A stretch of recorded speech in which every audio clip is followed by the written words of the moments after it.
Nixon administration then panicked and formed a covert group to halt leaks. Nixon advisor John Ehrlichman assembled the White House plumbers and included former CIA agent E. Howard Hunt and former FBI agent G. Gordon Liddy. Soon, the president's political rivals were recorded on Nixon's enemies list. Politicians, journalists, and even Hollywood actors Nixon feared could stop his re-election were included and were harassed by the administration with tax audits, legal action, and more.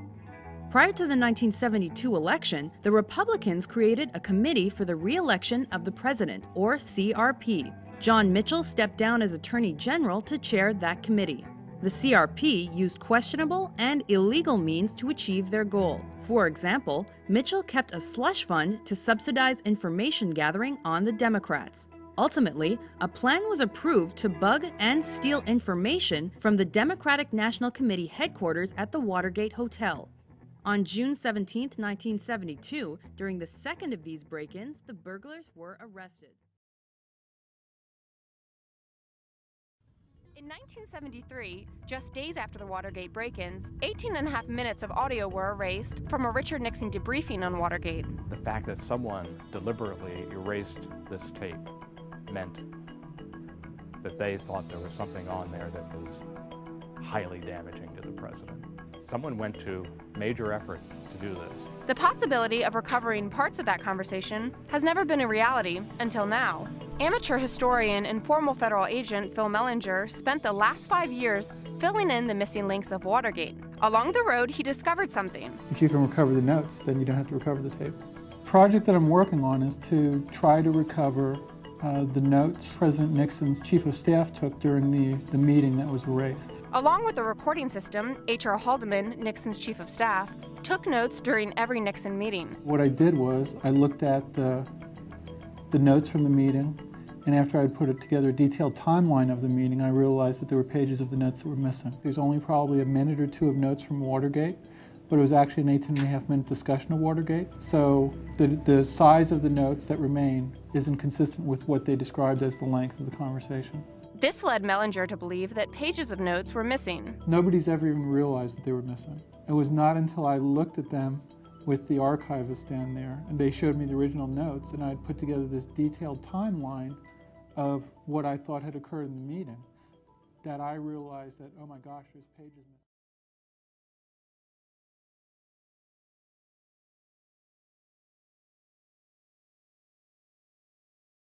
The thing that's so appalling to me is that the president, when this whole idea was suggested to him, didn't in righteous indignation rise up and say, get out of here, you're in the office of the President of the United States. How can you talk about blackmail and bribery and keeping witnesses silent? I'm sorry. I just hope I haven't let you down.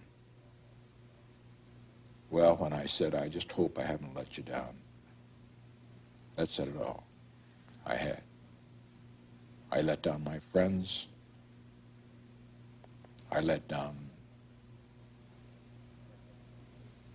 the country. I let down our system of government and the dreams of all those young people that ought to get into government but will think it's all too corrupt and the rest.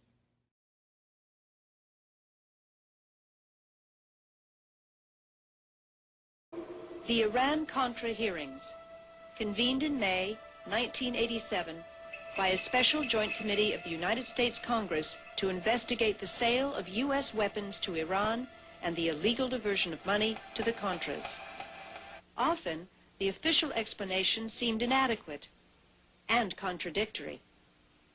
Our government has a firm policy not to capitulate to terrorist demands, that no concessions policy remains in force. In spite of the wildly speculative and false stories about arms for hostages and alleged ransom payments, we did not, repeat, did not trade weapons or anything else for hostages, nor will we. Despite Reagan's denials, investigations soon revealed that arms had been traded for hostages held in the Mideast. A few months ago, I told the American people I did not trade arms for hostages. My heart and my best intentions still tell me that's true, but the facts and the evidence tell me it is not. Only days later, it was further revealed that the arms to Iran had been severely marked up. Some of the profits had been illegally diverted to support the Contras, a guerrilla force organized by the CIA fighting the Nicaraguan government. The Reagan administration had a major scandal on its hands. The use of U.S. government money for supporting the overthrow of the Nicaraguan government was specifically prohibited when Congress enacted the Boland Amendment in 1984. Even though it remained in effect until 1986, millions of dollars in profits from Iranian arms sales were secretly diverted to the Contras during this period through contacts with middlemen such as Moniker Gobanefar.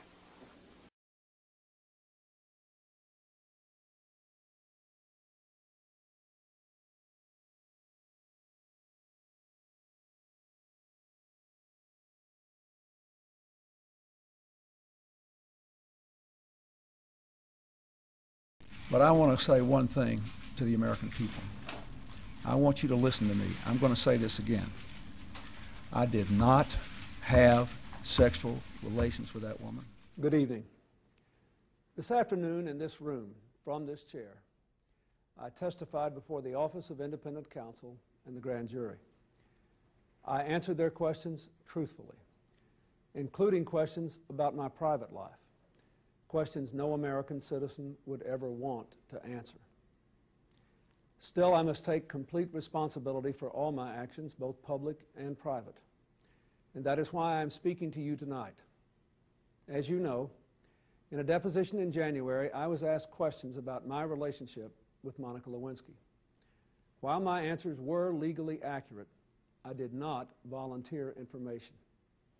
Indeed, I did have a relationship with Ms. Lewinsky that was not appropriate. In fact, it was wrong. It constituted a critical lapse in judgment and a personal failure on my part for which I am solely and completely responsible.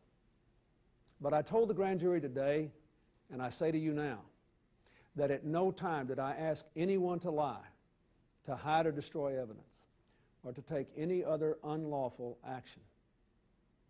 I know that my public comments and my silence about this matter gave a false impression.